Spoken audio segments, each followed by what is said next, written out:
Hello, welcome to Manya Education. आज के इस लेसन में हम लोग जानेंगे नेशनल ग्रीन ट्रिब्यूनल के बारे में, यानी कि राष्ट्रीय हरित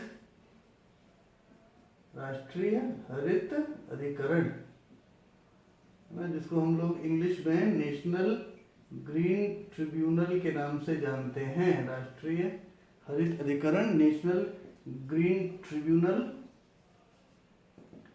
इसे एनजीटी शॉर्ट फॉर्म में कहा जाता है। तो एनजीटी के नाम से आपने बहुत बार सुना होगा। NGT means national green tribunal, राष्ट्रीय हरित अधिकरण। ये काम करता है एनवायरनमेंट के क्षेत्र में, है ना। तो एनवायरनमेंट के क्षेत्र में जल प्रदूषण, ये सब की चीज़ों की काफ़ी इनमें काफ़ी काम करता है राष्ट्रीय हरित अधिकरण। और बहुत सारे देश में ऐसे फैसले हैं जो राष्ट्रीय हरित अधिकरण के द्वारा किए गए हैं, जो मैं आपको उसमें से एक दो भी आगे चल के बताऊंगा। तो जान लेते हैं हम लोग इसके बारे में, थोड़ा सा इंट्रो ले लेते हैं सबसे पहले तो, कि ये जो राष्ट्रीय हरित अधिकरण है ये नेशनल ग्रीन ट्रिब्यूनल एक्ट 2010 के अनुसार बनाया गया है। नेशनल ग्रीन ट्रिब्यूनल एक्ट 2010, इसके अंतर्गत राष्ट्रीय हरित अधिकरण यानी नेशनल ग्रीन ट्रिब्यूनल की स्थापना हुई है। तो जो बैकबोन है वो ये है, नेशनल ग्रीन ट्रिब्यूनल एक्ट। इसके अनुसार नेशनल ग्रीन ट्रिब्यूनल की स्थापना की गई थी। ये बहुत ही इंपॉर्टेंट पॉइंट है, याद रखिएगा। भारत जो है वो स्पेशलाइज्ड एनवायरमेंटल ट्रिब्यूनल बनाने वाला दुनिया का तीसरा डेवलपिंग नेशन था, है ना। तीसरा डेवलपिंग नेशन जिसने कि कोई भी स्पेशलाइज्ड एनवायरमेंटल ट्रिब्यूनल बनाया। तो भारत से पहले किन किन देशों ने बनाया था? ऑस्ट्रेलिया और न्यूजीलैंड। तो ऑस्ट्रेलिया, फिर न्यूजीलैंड और फिर बनाया भारत ने। तो भारत तीसरा दुनिया का डेवलपिंग नेशन था जिसने एक स्पेशलाइज्ड एनवायरमेंटल ट्रिब्यूनल बनाया। याद रहेगा ना ये सब? ठीक है। तो दो तीन पॉइंट तो हम लोग यहीं पर देख लिए कि नेशनल ग्रीन ट्रिब्यूनल जो है वो नेशनल ग्रीन ट्रिब्यूनल एक्ट 2010 के अनुसार बना, और ये भारत जो है वो तीसरा डेवलपिंग नेशन है जिसने इस तरह का स्पेशलाइज्ड एनवायरमेंटल ट्रिब्यूनल जो है वो बनाया। अब इसका ऑफिस कहाँ है? ऑफिस है फरीदकोट हाउस, न्यू दिल्ली। इसका जो ऑफिस है वो है Faridkot house office, Faridkot house, Copernicus मार्ग, न्यू दिल्ली। ये इसका ऑफिस है, ठीक है, राष्ट्रीय हरित अधिकरण का। और इसके प्रमुख कार्य जो होते हैं वो पर्यावरण संबंधी मुद्दों का तेजी से निपटारा करना होते हैं। पर्यावरण संबंधी मुद्दों का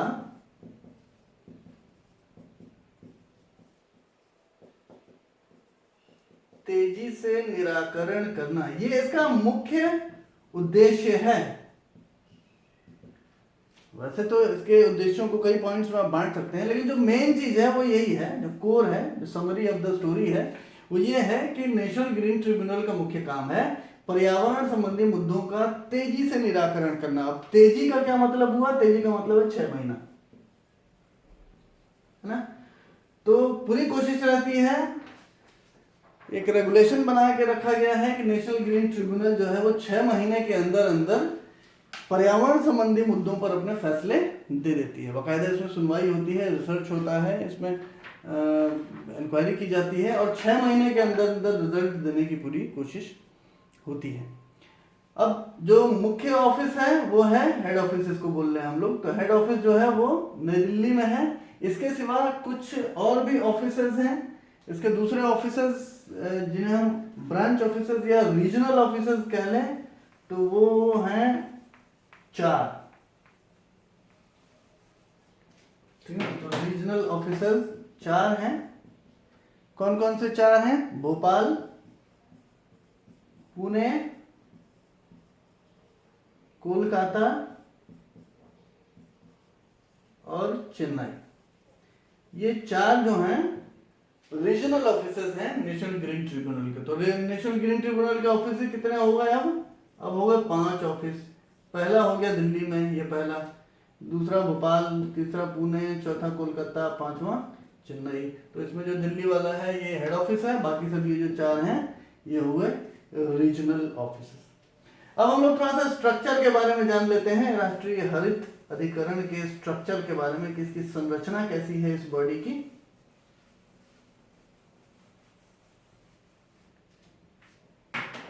इसमें होते हैं एक चेयरपर्सन,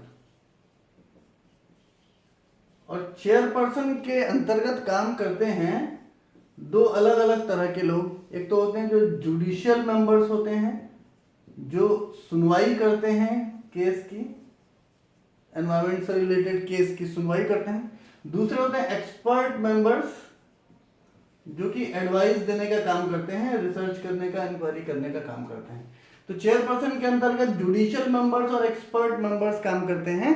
इसमें एक चीज है कि जुडिशियल मेंबर्स और एक्सपर्ट मेंबर्स जो हैं वो 10 मिनिमम और 20 मैक्सिमम हो सकते हैं। उसी प्रकार से एक्सपर्ट मेंबर्स भी 10 मिनिमम और 20 मैक्सिमम हो सकते हैं, और चेयरपर्सन तो खैर एक होता ही। ठीक है, ये स्ट्रक्चर होता है। ये जो प्राइमरी स्ट्रक्चर है नेशनल ग्रीन ट्रिब्यूनल का वो यही है कि चेयरपर्सन के अंतर्गत जुडिशियल मेंबर जो सुनवाई करते हैं केस की, और एक्सपर्ट मेंबर जो एडवाइस देते हैं, इंक्वायरी करते हैं, रिसर्च करते हैं, वो ये होता है। इनका जो टेन्योर होता है वो 5 इयर्स का होता है। तो टेन्योर जो है वो 5 इयर्स का है, और एक बार इलेक्ट होने के बाद दोबारा इलेक्ट नहीं हो सकते हैं। इलेक्ट बोल रहा हूं मैं, अपॉइंट नहीं हो सकते हैं। एक बार अपॉइंट होने के बाद दोबारा अपॉइंट नहीं हो सकते हैं, री अपॉइंटमेंट अलाउड नहीं है। ठीक है, नॉट एलिजिबल फॉर री अपॉइंटमेंट। इलेक्टेड मैंने गलती से बोल दिया था, इलेक्टेड भूल जाना। री अपॉइंटमेंट अलाउड नहीं है नेशनल ग्रीन ट्रिब्यूनल में। अब आगे बढ़ते हैं हम लोग कि कुछ एक्ट्स ऐसे हैं जिनके अनुसार एनजीटी अपनी सुनवाई करता है। तो वो कौन कौन से एक्ट हैं जिनको ध्यान में रखते हुए एनजीटी सुनवाई करता है? पहला है water prevention and control of pollution act, है ना, water prevention and control of pollution act 1974, ये पहला है। अब ये जो मैं जितने भी हैं ये हमारे फेसबुक पेज पे जाके देख लीजिएगा, सारे आपको लिखे हुए मिल जाएंगे ना। दूसरा है water prevention and control of pollution cess act 1977। फिर तीसरा है फॉरेस्ट कंजर्वेशन एक्ट 1980,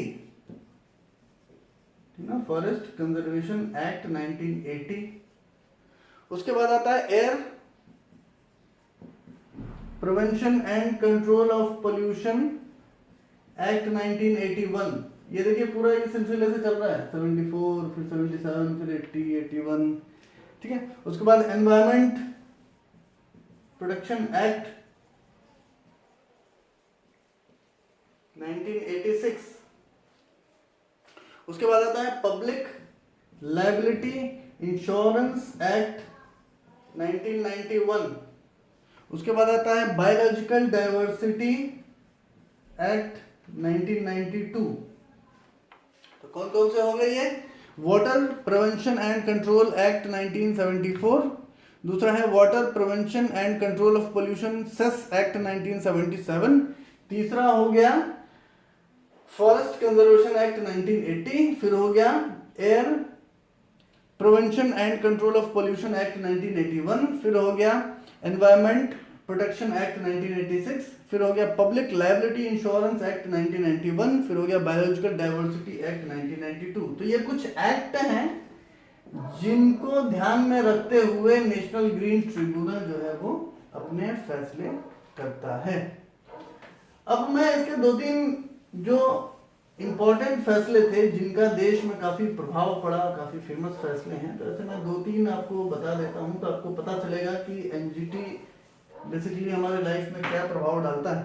सन 2012 में नेशनल ग्रीन ट्रिब्यूनल ने एक फैसला दिया। उन्होंने कहा कि खुले में कचरा नहीं जलेगा, खुले में कचरा जलाने पर प्रतिबंध लगा दिया। खुले में कचरा जलाने पर प्रतिबंध लगाया सन 2012 में। 2015 में उन्होंने एक और बहुत फेमस फैसला दिया। उन्होंने कहा कि दिल्ली एनसीआर में 10 वर्षों से ज्यादा पुरानी गाड़ियां नहीं चलेंगी। गाड़ियां मीन्स कार्स, ट्रक्स वगैरह, है ना। 10 वर्षों से पुरानी गाड़ियों पर प्रतिबंध। तो अब आपको ये समझ में आ गया होगा कि इसके फैसले हमारे नॉर्मल जीवन से रिलेटेड होते हैं। 2017 में उन्होंने एक और फैसला दिया था। उन्होंने कहा था कि 50 माइक्रोन से कम मोटाई वाले जितने भी पॉलीथीन हैं वो बंद कर दिए जाएं। 50 माइक्रोन से कम मोटाई वाले पॉलीथीन बैग्स पर प्रतिबंध। ये प्रतिबंध उन्होंने इनिशियली दिल्ली में लगाया था, तो मैं ब्रैकेट में लिख देता हूँ दिल्ली। तो ये कुछ फैसले हैं, 2-3 फैसले जिसको मैंने खासतौर से इसलिए इंक्लूड किया इस लेसन में कि आपको पता चले कि ये एनजीटी जो है इसके फैसले हमारे नॉर्मल लाइफ में भी कुछ प्रभाव डालते हैं। तो ये आज एनजीटी के बारे में हम लोगों ने इस लेसन में देखा। एनजीटी के बारे में मेरे ख्याल से अधिकतर चीज़ें आपको क्लियर हो गई होंगी। यदि अभी भी कोई डाउट हो तो आप कमेंट बॉक्स में ज़रूर लिखिएगा, हम उस डाउट को क्लियर करने का प्रयास करेंगे। मुलाकात होगी अगले लेसन में एक बार फिर से। नमस्कार।